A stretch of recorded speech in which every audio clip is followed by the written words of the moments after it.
विधिवत नारदम सुरपूजितम। विधि पूर्वक नारद जी ने वेद व्यास ने नारद जी का पूजन किया और पूजन करने के बाद कहा कि वेद व्यास, जो आप धर्म करके रचना किए हो, जो आप पुराण शास्त्र विषय वेद रचना किए हो, ये सब धर्म कर्म के अंतर्गत है। इसका पालन करने वाला कोई संसार सागर से पार नहीं हो सकता, क्योंकि धर्म करेंगे तो अच्छा लोक मिलेगा और अधर्म करेंगे तो नरक इत्यादि की प्राप्ति होगी। इसलिए पुण्य भी बाधक है और पाप भी बाधक है। भवतानुदितप्रायं यशो भगवतो मलम् तेनैवासो न तुष्येत मन्येत दर्शनमखिलम्। भगवता प्रोक्तम, नारद जी के अंतःकरण से स्वयं परमात्मा बोल रहे हैं।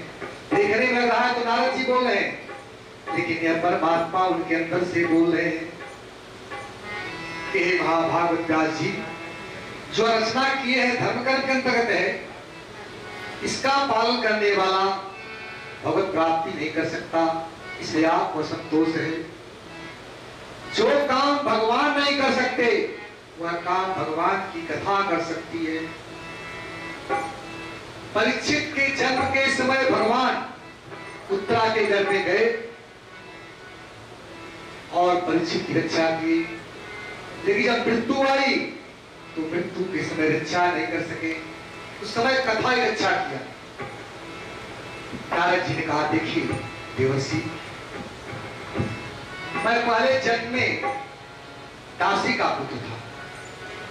अपना पूर्व जन्म का जो चरित्र है उसको सुना रहे हैं।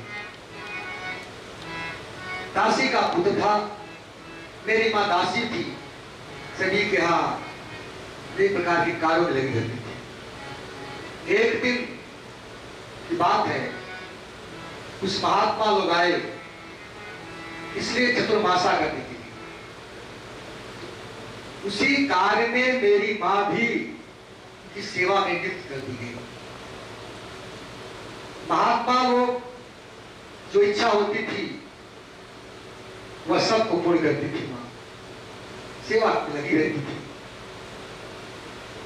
और मैं भी मां के साथ में था। 4 महीना महात्माओं का संग मिला,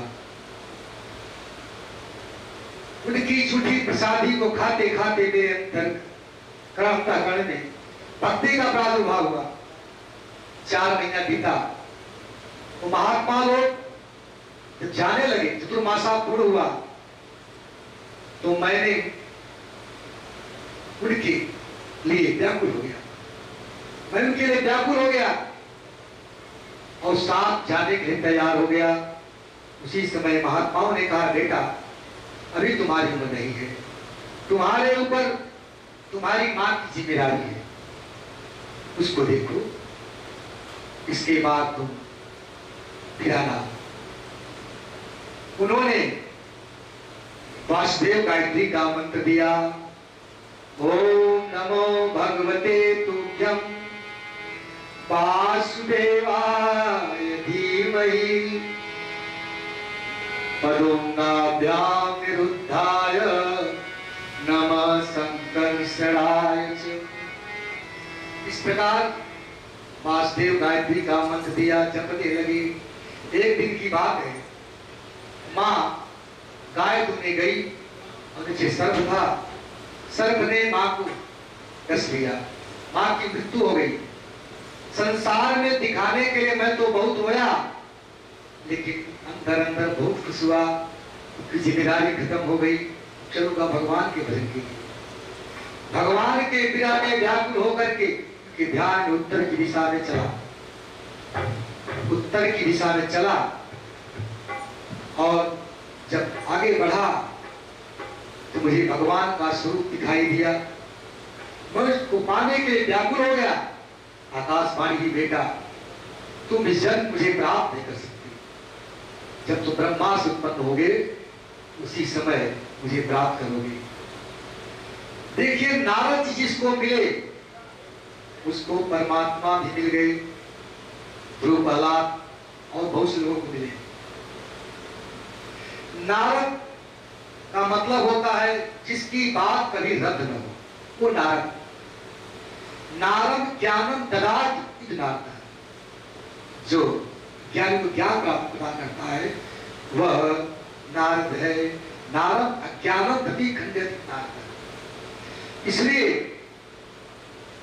नारद जी के विरह में व्याकुल होकर जब शरीर छूटा, उनकी बात जब संसार का प्रलय होने लगा कि साथ में चले गए, और बाद में जब उदय हुआ तो ब्रह्मा जी के साथ उत्पन्न हुए। ब्रह्मा ने उनको एक कथा पीड़ा दी। देवदत्त पीड़ा स्वर ब्रह्म विभूषिता, देवदत्त पीड़ा। भगवान ने उनको पीड़ा दिया। देखिए, कृष्ण भक्ति जन्ममूल है साधु संग। कृष्ण भक्ति कैसे होती है? साधु संग से। भगवान चैतन्य महाप्रभु ने कहा, साधु संग सर्वशास्त्र कहे, लव मात्र साधु संग सर्व सिद्धि है। साधु संग करो, साधु संग करो, क्या होगा उससे? लव मात्र साधु संग सर्व सिद्धि है। लव मात्र भी अगर साधु का संग हो गया, लव मात्र किसे कहते हैं? अगर सुई की नोक पर पानी की बूंद रखी जाए तो पानी की बूंद तो सुई की नोक पर टिकेगी नहीं, लेकिन जितने समय के लिए वह पानी की बूंद दिख रही उतने समय के संग हो जाए तो सौभाग्य प्राप्त हो जाता है। लव मात्र साधु संग सर्व सिद्धि है, सर्व सिद्धि हो जाती है भगवान कृपा से। इसलिए ब्रह्मांड भ्रमिते कौन भाग्यवान जीव, गुरु कृष्ण प्रसादे पाए भक्त लता बीज। इस ब्रह्मांड में बहुत से भाग्यवान जीव हुए हैं, लेकिन जब गुरु की कृपा होती है, कृष्ण का प्रसाद मिलता है तो भक्ति रूपी लता अंकुरित हो जाती है। इसलिए कृष्ण भक्ति जन्मूल है साधु संग। साधु संग से ही कृष्ण भक्ति प्राप्त होगी, दूसरा कोई कारण नहीं है। तो बीड़ा मिला संतों के समागम से, 4 महीना संग किए थे, इसलिए भगवान को बीड़ा दिया और बीड़ा लेकर के चारों तरफ अपना भगवान का प्रचार करने लगे। और इसलिए ब्रह्म नद्या सरस्वत्या माश्रमः पश्चिमे तटे सम्यग्वासी स्तुतम ईशेया। ब्रह्म नदी सरस्वती के पश्चिम तट पर जो सम्यक आश्रम है, मनुष्यों का बड़ी सी वहां पर भाई होते हैं। वहां जहां हमेशा कथा होती है, तो वहां पर वेदव्यास जी रहते थे। अस्येम सूर्यमाणाम अस्याम वै सूर्यमाणाम कृष्ण परम पुरुषे भक्ति उत्पद्यते पुंस शोक मोह भयापः। अस्याम सूर्यमाणायाम, जैसे ही भगवान के बारे में सुनते हैं, ये प्राइमरी अवस्था बताई जा रही, सुने नहीं, सुनना प्रारंभ किए, सुनते हैं क्या होता है? सुनने मात्र से परम पुरुष कृष्ण में हमारी आसक्ति बढ़ जाती है, और उसी समय भक्ति उत्पद्यते, भक्ति उत्पन्न होती है भगवान की कथा को सुन करके। तब क्या होता है? शोक मोह भयापः, शोक मोह भय का नाश हो जाता है। जिससे जीव के शोक मोह, जीवन में शोक रहता है, मोह रहता है, भय रहता है, सब नष्ट हो जाते हैं। देखिए, वेद व्यास की अवस्था उस समय बहुत ज्यादा हो चुकी थी। कुछ लिख नहीं पा रहे थे। तो वेद व्यास को जब नारद जी ने इस प्रकार उपदेश दिया कि भगवान के लीलाओं का वर्णन करिए, क्योंकि आपने भगवान के लीलाओं का वर्णन नहीं किया है, इसलिए आपको संतोष नहीं हो रहा है। तो समाधिस्थ हो गए। समाधिस्थ अवस्था में वेद व्यास ने लिखना प्रारंभ किया।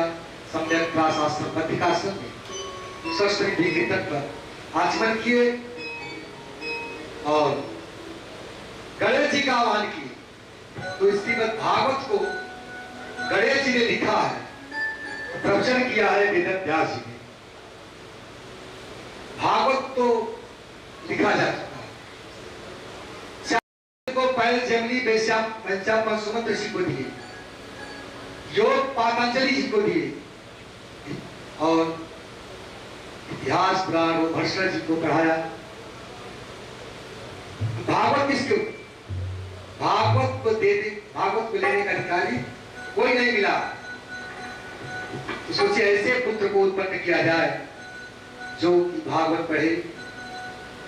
देखिए श्री सुखदेव जी राधा जी के लीला सुख है, उन्होंने नहीं पढ़ा। राधा जी गोलोक में एक तोते को अपनी हथेली पर रख करके डावड़ी का बीज खिलाती थी और राधा कृष्ण का जप कराती थी। एक दिन वह तोता सोचा कि जब ये राधा कृष्ण का जप करा रही है तो मैं कृष्ण के पास स्वयं क्यों न चलूं। भगवान कृष्ण के पास गए। अरे भगवान कृष्ण के पास वो तोता गया, लेकिन भगवान कृष्ण भी वो जो राधा जी जपा रही थी उसको नहीं जपी। इसलिए सोचे कि धीरज व्यक्ति है, इनके पास नहीं चाहिए। अगर भगवान भी अपना नाम न ले, भगवान के सामने, भगवान के पास है, अगर भगवान मतलब कि अपना नाम नहीं ले रहे हैं तो उनके पास भी नहीं रहना चाहिए। वहां से तोता उड़ा, हवा गया कहा, राधा जी के पास। राधा जी एक दिन भगवान से मांग की थी और मांग करके चंपा की डाल के पास आके बैठ गई। एक समय लाडली सी आय बैठी लाल सुसो। एक बार राधा रानी भगवान कृष्ण से रूठ करके चंपा की डाल के नीचे बैठी। जाय बैठी चंपा की डाल के कटेरे, डाल ऊपर एक कीर बोलता है बार बार, राधा कृष्ण राधा कृष्ण राधा कृष्ण करे। जो हमेशा राधा जी को जपाती थी राधा कृष्ण कहो, तो तोता भी बार बार जो चंपा की डाल पर बैठा है कह रहा है, अरे राधा कृष्ण क्यों नहीं कहती।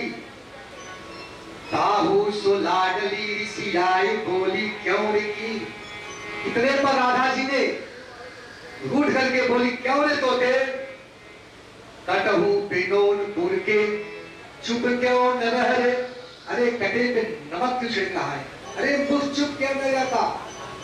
अरे जो तेरे मन में है जुगल नाम लेने की, अगर तुम्हारे मन में जुगल नाम लेने की इच्छा हो रही है तो कुब्जा कृष्ण करे। तो कुब्जा कृष्ण क्यों नहीं कहता। तो यह सुखदेव जी जो है गोलोक में राधा जी के तोते थे, इसलिए सुखदेव जी कहीं पर राधा नाम नहीं लिया। प्रकट रूप में तो पूरा श्लोक राधा नाम से ही, राधा कृष्ण के नाम कुछ नहीं सकता। जैसे लकड़ी में अग्नि छिपी है, शरीर में प्राण छिपा है, उसी तरह राधा नाम छिपा है। अगर राधा नाम लेते तो समाधि लग जाए, इसलिए राधा नाम ले प्रकट रूप से। इसलिए यहां तक कि एक दिन अकबर के दरबार में एक बहुरूपी आया और सुखदेव का रूप बनाया था। उस समय जब सुखदेव का रूप बनाया तो अकबर ने अनेक प्रकार के हीरा मोती जवाहरात लेकर आए देने के लिए, लेकिन वह रूप बनाने से इसके अंदर जो भावना उठी सब को इनकार कर दिया। दूसरे दिन कपड़ा उतार करके, वेशभूषा उतार कर गया, कोई स्वागत नहीं हुआ। उस रूप बनाने में इतना प्रभाव पड़ा, तो स्वयं सुखदेव गोस्वामी है, इनके ऊपर कैसा प्रभाव पड़ा होगा। उनकी मां गई और कैलाश पर्वत पर एक अंडा को दे दिया। तो कीड़ा सुखदेव जी है क्या? कीड़ा सुकोषी विशुभानु जाया पवित्र चंचु प्रिय चुंबनेन एकांत कोणल सहस्र पाठी निकुंज प्रासाद सदा। यह भगवान राधा कृष्ण के यहाँ सुखदेव जी दूते के रूप में थे, और इनके प्रचार के लिए जो भगवान के मन है, नारद जी प्रचार करने की भी उठाया। गए मां पार्वती के पास। मां पार्वती ने हर प्रकार से स्वागत किया। स्वागत सत्कार जब हो गया तो कहा, हे भैया, आपके यहाँ कोई प्रेम नहीं है। कहा, अरे नारद जी, जितना प्रेम मेरे यहाँ उतना प्रेम कहीं नहीं है। देखो मेरी सवारी शेर की, मेरे भोले बाबा की सवारी बैल की, एक बेटे का सवारी है मोर, एक बेटे का सर, एक का बेटे का भोर, एक का चूहा, और मेरे भोलेनाथ के गले में सर। लेकिन जितना प्रेम सब में है ना कहीं नहीं है। कहा, नहीं देवी, अगर प्रेम होता तो भोलेनाथ उस रहस्य को आपसे न छिपाते। बोले, कौन से रहस्य को? कहा, आपने देखा होगा भगवान शिव के गले में मुंडों की माला है, तो आपसे कहीं बताए कि किसके मुंडों की माला है? कहा, नहीं। तो कहा, प्रेम होता तो आपसे बताते, आपसे प्रेम है ही नहीं तो क्या बताएंगे? उधर जाके भोलेनाथ से कर दिया है, प्रभु आपको मां पार्वती याद कर रही है। इधर आए तो रूठ करके मां पार्वती को भवन में थी। भोलेनाथ ने देखा, सोचा कि अरे उठने का कारण क्या है? कहा, देवी तुम उठी क्या हो? तो मां पार्वती ने कहा, हे भोलेनाथ, हमारे प्रति आपका कोई प्रेम नहीं है। कहा, क्यों? कहा, आपने कभी नहीं बताया कि तुम्हारे जो गले में मुंडों की माला है किसकी मुंडों की माला है? मैंने कहा, बस तुम इसीलिए उठी हो। हे पार्वती, हे देवी, जो हमारे गले में मुंडों की माला है, कि तुम्हारे ही मुंडों की माला है, दूसरे किसी की नहीं है। मैं तुमसे इतना प्रेम करता था कि जितनी बार तुम्हारी मृत्यु होती थी, तुम्हारे गले को काट देता था, मुंड की माला बना करके बांध देता था। एक तेरी मुंडों की माला है। कहा, भोलेनाथ, मेरा इतना बार जन्म हुआ, आपका एक बार भी नहीं जन्म हुआ। कारण क्या है? कहा, जो मैं अमर कथा सुन चुका था, अमर कथा सुनने से मेरा जन्म नहीं हुआ। अगर तुम भी इस कथा को सुनोगी, तुम्हारा जन्म नहीं होगा। अब तैयार हो गई पार्वती, आयोजन रखा गया। कहां पर? कैलाश पर्वत पर। श्रोता कौन थी? केवल पार्वती। भगवान भोलेनाथ दिव्य कथा को सुनाना प्रारंभ किए। एक शब्द नहीं था कि जब तक हुकारी भरोगी तब तक कथा कहूंगा, कथा नहीं बंद। सब पूरा करने के लिए पार्वती ने कहा, ठीक है, आप कथा करिए। भगवान शिव ने कैलाश पर्वत पर यही श्रीमद् भागवत कथा कहना प्रारंभ किया। कथा सुनते सुनते जब कथा समझ में नहीं आती है तो नींद आ जाती है। जब जब लोक लोकांतर देश देशांतर खगोल विज्ञान का वर्णन प्रारंभ हुआ, उसी समय मां पार्वती को नींद आने लगी और इधर कथा को सुनने से जो सुखिया अंडा भी थी उस अंडे से प्राण का स्मरण हुआ। तो ये तो सो गई, तो कथा हो रही तो हुकारी को भर रहा था, तो प्राण आ गया था उसमें। तोते के बच्चे ने कारण किया। जब चौथे की कथा आई, भगवान का जन्म हुआ, नंद घरे आनंद भयो, जय कन्हैया लाल की, हाथी दिखो घोड़ा दीनी लो। बधाई जब बजी तो पार्वती का निद्रा क्यों थी? पार्वती ने कहा भोलेनाथ, आगे कथा क्या है सुनी, तो उसके बाद पूछ रही थी।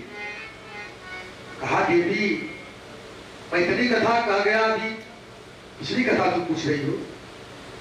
कहा मैं तो सो गई थी, हुकारी को भर रहा था, अपना प्रलयकालीन उस त्रिशूल को लेकर के भगवान भोलेनाथ चले और देखा तोता तो वहां से उड़ा, सीधा उड़ा, उड़ते उड़ते जा करके जो वेद व्यास की पत्नी पटिका चबाई ले रही थी उनके मुख में प्रवेश कर गया। उस समय भगवान भोलेनाथ वध करना चाहे उसका, तो वेद व्यास ने कहा प्रभु आप इनका वध नहीं कर सकते। क्यों? क्योंकि ये अमर कथा सुन चुके हैं, इसलिए लीला में सहयोग करिए। भगवान भोलेनाथ चले गए। अब इधर सुखदेव गोस्वामी मां पटिका के घर में 12 साल तक घर में रहे। सभी लोग आकर के प्रार्थना करते थे, महाराज अरे बाहर तो आइए, लेकिन नहीं, बोले बाहर आऊंगा तो माया व्याप्त हो जाएगी। गर्भ में से बात करते थे। कहा अगर भगवान आकर कहे कि तुम्हारे ऊपर माया का कोई प्रभाव नहीं पड़ेगा तो मैं आऊंगा, नहीं तो नहीं आऊंगा। भगवान कृष्ण को आना पड़ा और कृष्ण आकर कहा कि हे सुखदेव बेटा तुम बाहर आओ, तुम्हारे ऊपर माया का प्रभाव नहीं पड़ेगा। अब सुखदेव गोस्वामी माया पटिका के गर्भ से प्रकट हुए। परम पवित्र दिगंबर सुखदेव गोस्वामी का प्राकट्य वैशाख कृष्ण अमावस्या को अभिजीत नक्षत्र में पटिका देवी के गर्भ से सरस्वती नदी के तट पर सम्यक पास आश्रम जो बद्रिकाश्रम में था वहां पर हुआ। तो वैशाख अमावस्या कृष्ण पर जो है यह सुखदेव जी का प्राकट्य दिवस है। बद्रिकाश्रम में बद्रीनाथ जी प्रकट हुए और सुखदेव भगवान वहां पर आए। तो वहां पर जब जन्म हुआ तो हुआ क्या? यम प्रवचन तमनुपे तमपेत कृत्यम दैपायनो विरह का करया जुहाव बुद्धेति तन्मयतया तरयो विनेदु तम सर्वभूत हितयं मुनिमान तुस्मि। जिनका कोई लौकिक वैदिक संस्कार नहीं हुआ था, नाल को लपेटे हुए जंगल की तरफ भागे। उस समय जितने थे वृक्षों से पुकारे, वृक्षों ने पुकारा सुख सुख उग जाओ, पक्षी मयूर तोता सब पुकार रहे हैं, लेकिन कोई भाव नहीं हुआ। मुझे कौन पुकार रहा है? पटिका देवी पछाड़े खा के गिर गई। वेद व्यास ने कहा थी जो मेरा प्रयास था कि सफल रहा, अरे मेरा बेटा तो चला गया, किसको सुनाऊंगा। आगे गए, उस तालाब में स्त्रियां गंगा स्नान कर रही थी। सुखदेव गोस्वामी जब गए तो कोई प्रभाव नहीं पड़ा, और जब वेद व्यास गए तो पर्दा कर लिया। वेद व्यास ने कहा बेटी हे सुनाओ, ये बताओ तुम मेरी बेटी के समान हो, मैं आया तो पर्दा कर लिया, और मेरा बेटा तो जवान आपके सामने से गया तो कोई पर्दा नहीं किया। अप्सराओं ने कहा देखिए आप में स्त्री पुरुष में भेद है, लेकिन आपके बेटे में कोई भेद नहीं है। अब तो व्यास जी देखते रहे, वो सुखदेव गोस्वामी जंगल में चले गए। अब क्या करें? तो उन्होंने एक उपाय और सोचा, अपने 2 शिष्यों को बुलाया और भागवत का 2 श्लोक पढ़ाया।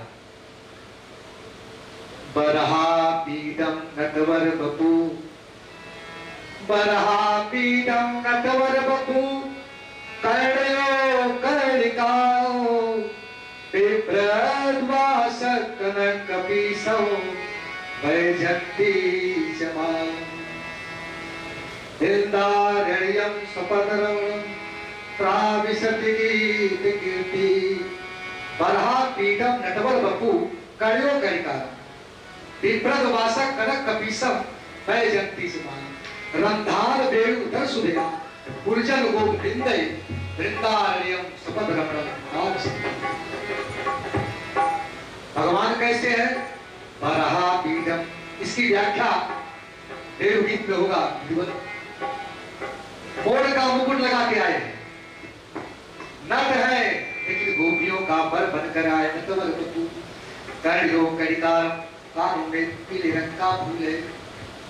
विप्रद्वास, स्वच्छ वस्त्र को पहने हैं। कैसा वस्त्र है? तप्त कांचन गौरांगी, राधे वृंदावनेश्वरी, वृषभान सुते देवी, प्रणमामि हरि प्रिय। तप्त कांचन गौरांगी, राधा जी की कांति कैसे है? शरीर की तपाए हुए सोने के समान है। उस क्रांति को लेकर के, क्रांति कैसी है? लाल और पीला जो आभा निकलती है, उस तपाए हुए सोने की कांति को लेकर के जो पीतांबर है, पीतांबर को भगवान पहनते हैं। और भगवान कृष्ण की कांति श्याम वर्ण की, नील वर्ण की साड़ी राधा जी पहनती है।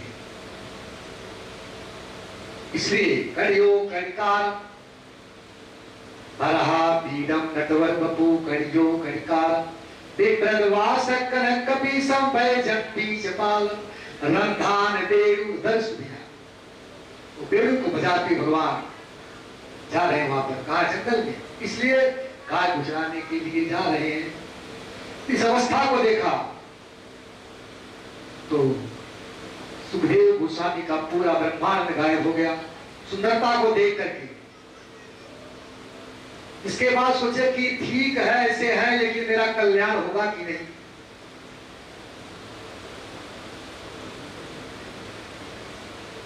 इसलिए दूसरा दे दिया। क्या? अहो बकीयं स्तनकालकूटं, जिघांसयापा ययदाप्यसारी, लेभिं गतिं वाचिताचितोयो, तमवा दयालो शरणं प्रजेम। अहो बकीयं, बकासुर की बहन पूतना, जो अपने स्तनों में हलाहल विष को लगा कर आए, उसे भी अपनी माता की गति को प्रदान किया। इससे बड़ा दयालु कौन हो सकता है? इसलिए आत्मा राम होते हुए भी भगवान के विषय में सुना, कुर्वन्त हेतु की भक्ति के सूत्र में बंध करके वह भागवत को सुनने के लिए आ गए। अरे प्रगति चरण हो तो सुखदेव आय भूतल में, कौन श्री कृष्ण के गुण गण गावत, प्रेम बड़ा भक्ति महारानी की महिमा को की, सर्वोत्तम भाव भक्त माही को सुनावतो, गोपियन की प्रशंसा सब विश्व माई ऐसो, और कौन हो जो जगत को सुनावतो, सरस मधुर रहस्य के लिकुंजलित, बिना मुनि आज नाही जोग कोई पावतो। इतना तो करना स्वामी, जब प्राण तन से निकले, जब प्राण तन से निकले,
निकट हो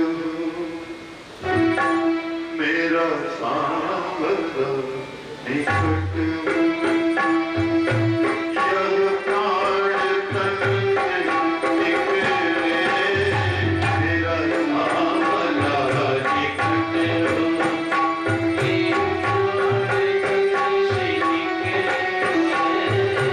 मेरा सांवरा निकट हो उस वक्त जल्दी आना नहीं शाम भूल जाना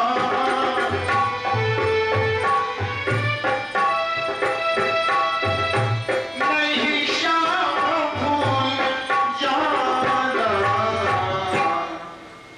राधे को संग मिला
दौड़ते सीधा वेदव्यास जी के पास गए। तो वेदव्यास जी ने सोचा कि भागवत सुनने का अधिकारी वही है जो काम पर और क्रोध पर विजय प्राप्त कर ले। इसके लिए जनक जी के पास भेजे। जनक जी के पास परीक्षण के लिए भेजा गया कि काम और क्रोध पर विजय प्राप्त किया कि नहीं। जनक जी के ड्योढ़ी पर 7 दिन तक श्री सुखदेव गोस्वामी खड़े रहे। नन्न दिया गया, जल दिया गया, कुछ नहीं, लेकिन देखे तो किसी प्रकार का क्रोध दिखाई नहीं दिया। इसके बाद अपने अंतःपुर में ले गए, जहां पर एक सुंदरिया थी, उनके पास रखा गया। यहां तक नारद जी भागने लगे, वहां से ब्रह्मचारी थे, लेकिन सुखदेव जी को पता नहीं था कौन स्त्री कौन पुत्र है, कोई प्रभाव नहीं था। सुखदेव गोस्वामी सुनने वाले तो आ गए, सुनाने वाले, लेकिन अभी सुनने वाला नहीं आया। तो सुनने वाले के लिए हमें महाभारत की कथा में जाना पड़ेगा। देखिए, महाभारत समाप्त हो चुका।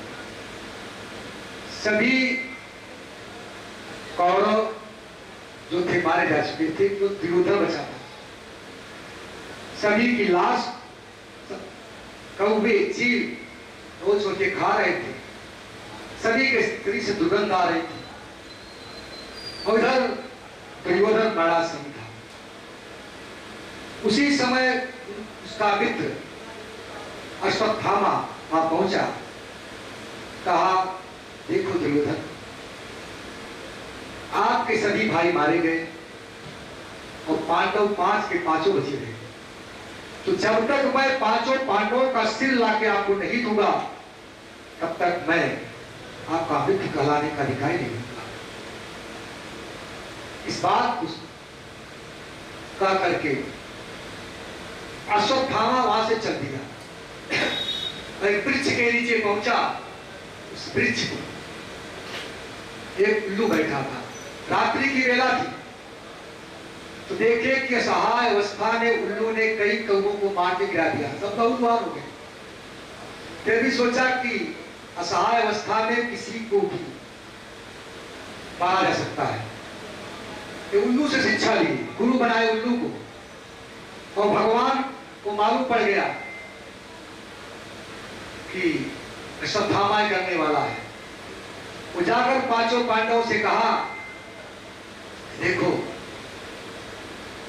आज हम लोग महाभारत जीते हैं, खुशी की रात्रि है, इसे खुशियां मनाने के लिए चले यहां से। उस समय वहां से चले और उसी जो उनका बिस्तर था, उसी पर द्रौपदी के 5 छोटे-छोटे बच्चे वहां पर जाके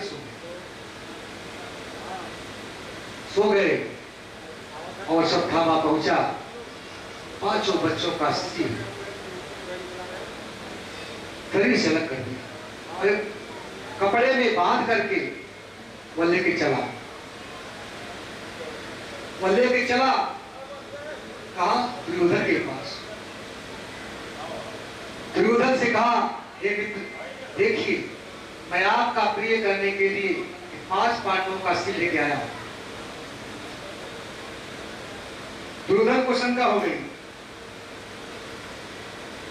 कि 5 पांडवों का सिर इतने आसानी से कैसे लेके आ सकता है। दुर्योधन उसका परीक्षण करने लगे।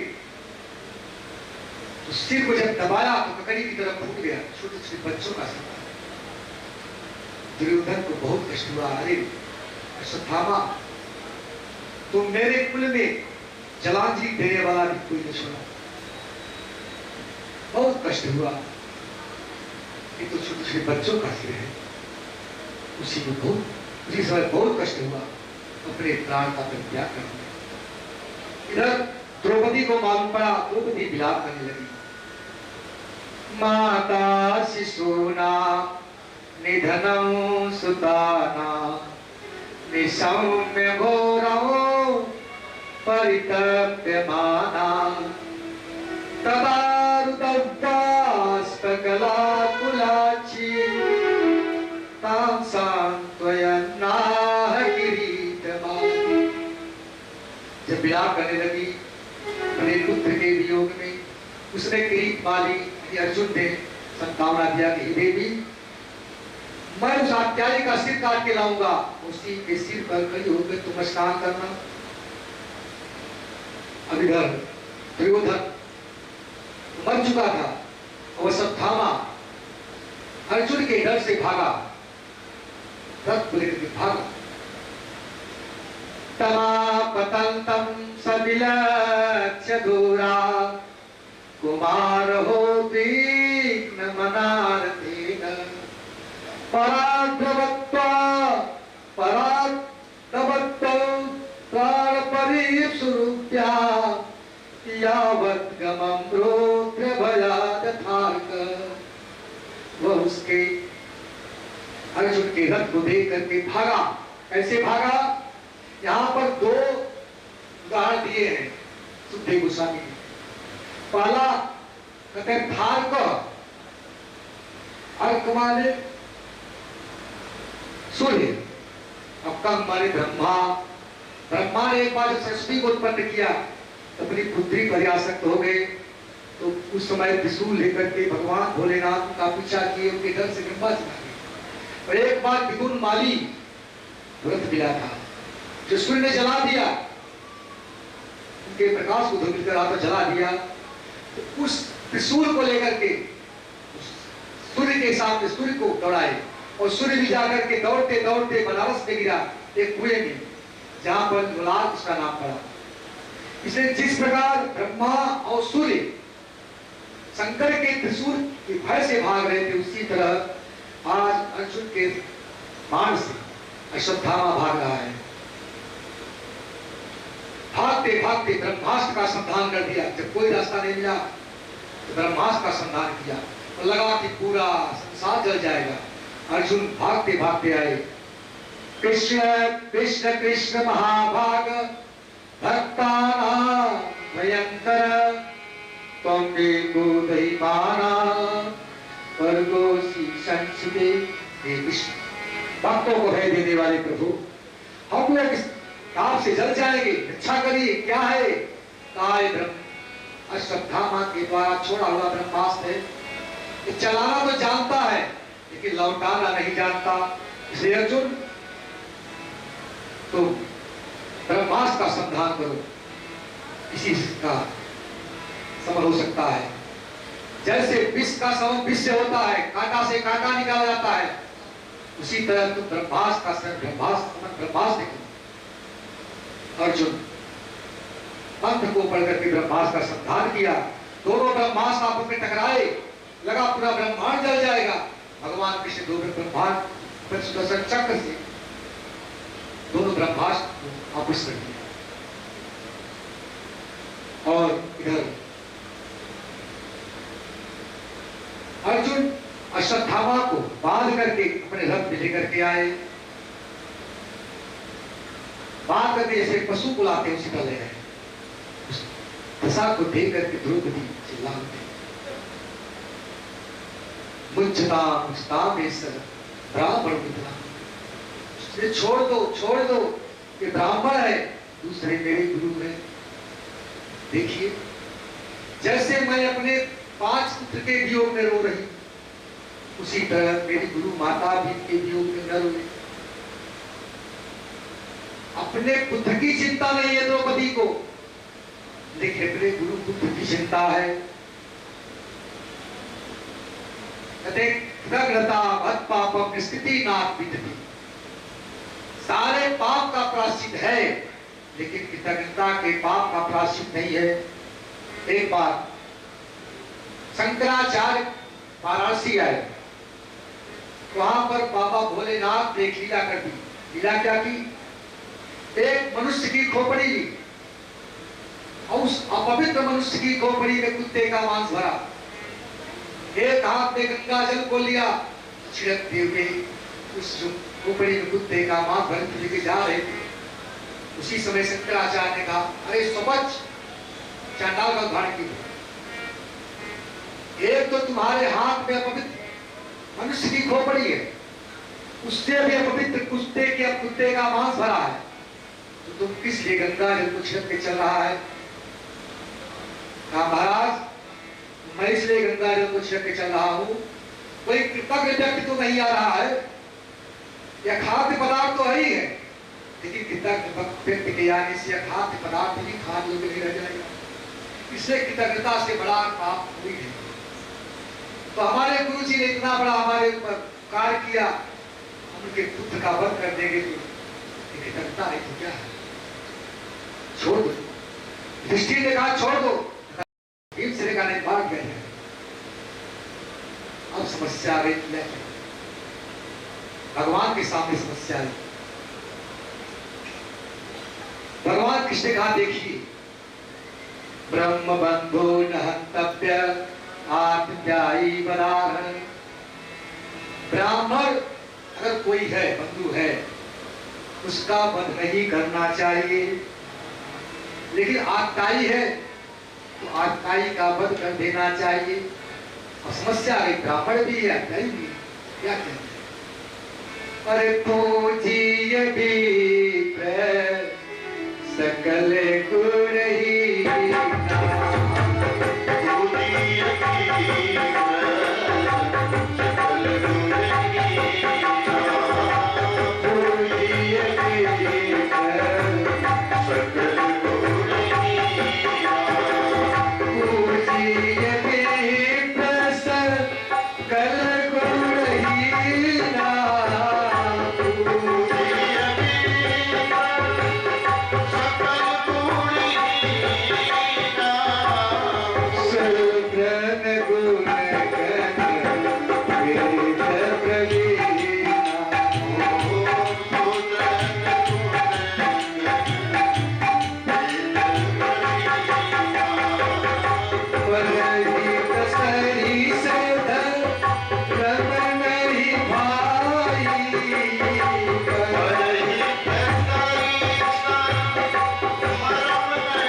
ही करना चाहिए, लेकिन आत्याई है तो वध करना चाहिए।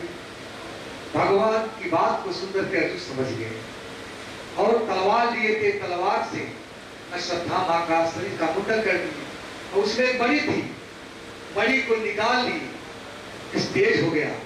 ब्राह्मण का वध कैसे किया जाता है? अपमान करके, घर से निकाल करके, शरीर से वध नहीं करना चाहिए, गाली दे करके कैसे वध कर देना चाहिए, ब्राह्मण का वध है। अब अश्वत्थामा वहां से चला तो फिर बदला लेने की कोशिश किया। एक बार छोड़ दिया गया था, लेकिन फिर भी ऊंच निवास नीच कर दूती। देखिए अश्वत्थामा उसने किया क्या? उत्तरा गर्भवती थी, बन्नू का शरीर छूट चुका था,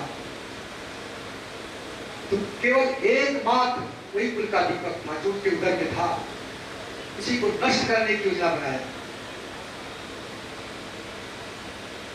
और उत्तरा के घर पर ब्रह्मास्त्र का संधान कर दिया। उत्तरा अनाश्रय है, किसी का आश्रय नहीं लिया, क्योंकि द्रौपदी ने सबके पास गई। अंत में भगवान कृष्ण ने सहायता की। अपनी सास के विषय में उत्तरा देखी थी, तो कोई सहायता करने वाला नहीं है, एकमात्र कन्हैया है, उनके शरण में क्यों नहीं चला जाए। पहुंची वहां, पाई पाई महायोगी देव देव जगतपते, नान्यं तद्वयं पश्ये यत्न नित्यो परस्परम्। हे प्रभु, हे युगों के ईश्वर, जगत के पति, देवताओं के देव, मैं आपके शरण हूं। देखिए कौरव पांडव आपस में झगड़ने के लिए लगे हुए हैं, एक दूसरे के दुश्मन बने हुए हैं। भले मेरी मृत्यु हो जाए, कामे गतमानाथ मामे गर्भो निपात, लेकिन मेरे गर्भ की रक्षा करिए। वो उतरा है। आजकल के लोग देखते हैं लड़का है कि लड़की, तुरंत अबॉर्शन हो जाता है। उससे बड़ा पाप कोई है ही नहीं है। संसार का मुख देखा नहीं, संसार जिंदा नहीं। देखिए उत्तरा ऐसी मां है जो आज तक कोई नहीं हुआ। भगवान भी उसके घर में आए, घर में आकर के उत्तरा के घर की रक्षा की। गदा ली, गदा को नीति से भुगाए कि सारा जो जल हो रहा था शांत हो गया। भगवान ने उसके जल को शांत किया। देखिए पांडव कुल में 3 परम भागवत हुए पुरुष ने, भीष्म पितामह, युधिष्ठिर और परीक्षित। स्त्री में कुंती, द्रौपदी, उत्तरा, तीनों महाभारत हुई। भगवान ने जाकर से रक्षा की। अब प्रभु यहां से जाने के लिए प्रस्थान कर रहे हैं द्वारकापुरी, क्योंकि पांडवों का सारा कार्य हो चुका है। अब उसको जब सब उनका दूर हो गया तो भगवान अपने द्वारकापुरी को जाने को तैयार है। जैसे ही जाने के तैयार हुए, एक पैर पे रखे, उसी समय कुंती महारानी ने प्रार्थना करना प्रारंभ कर दिया। कुंती महारानी ने 26 श्लोक में शांत शास्त्र के 26 श्लोक का प्रतिपादन किया है और नमस्ते से शुरू किया है। नमस्ते पुरुषम त्वाद्य ईश्वरम प्रकृते परम अलक्ष्यम सर्वभूतानां अंतर्बहिः स्थितः, और पुरुष ब्रह्म से समाप्त किया है। भगवान की वंदना यहाँ पर कुंती महारानी ने किया है। हे परम पुरुष परमात्मा, आपको नमस्कार है। हर तरह से आप सब के हृदय में